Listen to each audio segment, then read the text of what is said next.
Morning and welcome to Pause. Well, it might be afternoon, it depends when you're listening to this.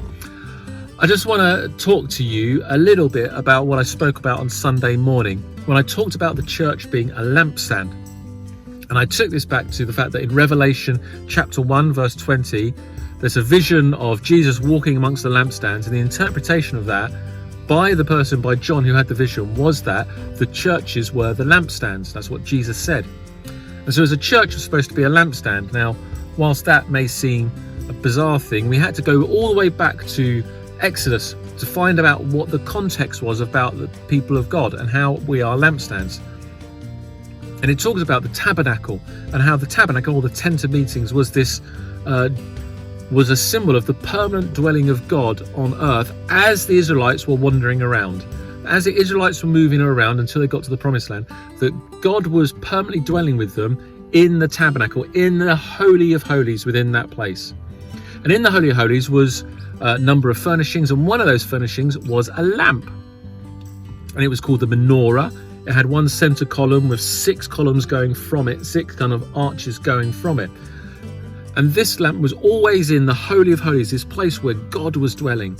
And the lamp was permanently on.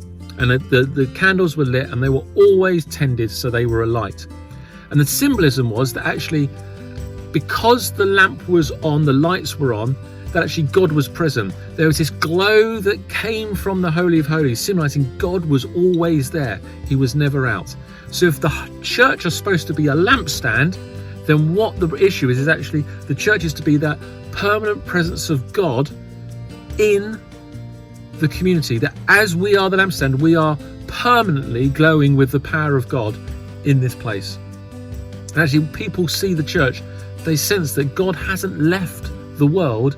He is here with us through the Holy Spirit because we believe in Jesus Christ. Now, we all have different ways in helping the church glow. We can so easily think, oh, it's all about me glowing. But actually, this is about the church glowing. The church is the lampstand. The body, the people of God, are the lampstand. And different parts of the lampstand hold the glow. Different parts would hold the candle. Different parts were the wick. Some were the candles. Some were the little disc things that hold it in. Some were the actual structure of it that held those candles up. And the point is, to glow as the church needs many different people doing many different things. Some of us will simply be by serving coffee, or being a kind of helping room staff to help people do the other stuff. One role isn't more important, but all roles enable the church to glow. An example would be at Pop-Up Coffee, we need some people who are happy to go out and sit with people and chat and talk, and in a way get those opportunities to talk about Jesus when we get loads of people there. But they can only do that role if other people are serving the coffee, not necessarily having all the conversations, massive long chats with people, but actually facilitating the coffee so that when people sit down, other people can get them and sit alongside them. The last thing we want is people who are able to sit and freely chat to constantly be just serving coffee. See, everybody has that part to play. Everybody has that part where we can support one another, enabling the church to glow.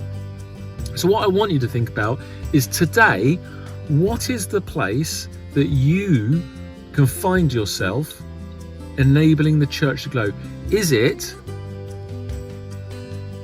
just, being a supportive person who helps like the coffee, or setting things up? Or is it someone who wants to go and sit on the sofas and talk to people, or to get involved on face-to-face work? Either one is just important. Each one together enables the church to glow the very presence of God in this world. Where are you at? How are you helping the church to glow?